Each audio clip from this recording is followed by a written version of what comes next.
Michael Chiesa, after he beat Magny, called out Colby Covington. And I had a lot of people reach out to me through social media and say, Chael, you got to light him up. You got to light Chiesa up for wasting that opportunity. Now, I would never miss a chance to be my typical dick of a self and treat a fighter like the puppy that missed the paper. But I'm not sure Chiesa did. Colby doesn't have a fight. Don't forget that. That's very relevant to the story. Had Colby versus Masvidal been signed and booked, as we all believe it's being worked on, we're having a different talk. Colby Masvidal is not signed and booked. Colby is available. Chiesa just proved himself a main event fighter. He proved that by fighting in a main event.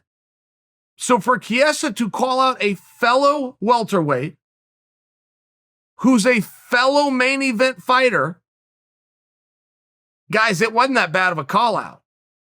I mean, I could see that fight happening very easily. Not a lot of guys call Colby out. Colby's looking for something to do. They got a Northwest tie-in. Set all of that stuff aside.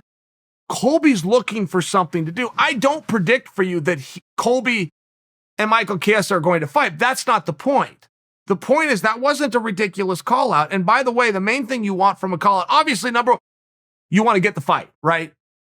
But number two is you want people to talk about it. You don't want people to just dismiss you. There was other call-outs on that card. They went nowhere. The Diaz boys were called out. Could you even tell me who did it? I mean, they went nowhere. So in many ways, Chiesa's already succeeded because we're talking about it. I just want to set this straight. That's not a ridiculous call out. That fight would be a good match, for one. Turns out Chiesa can do a few things that other people we didn't know we could do. I mean, Chiesa is really looking good right now. So set those skills aside. Let's just all agree, yeah, that's going to be a hard night. They're both going to burn some calories. Colby's got nothing to do right now.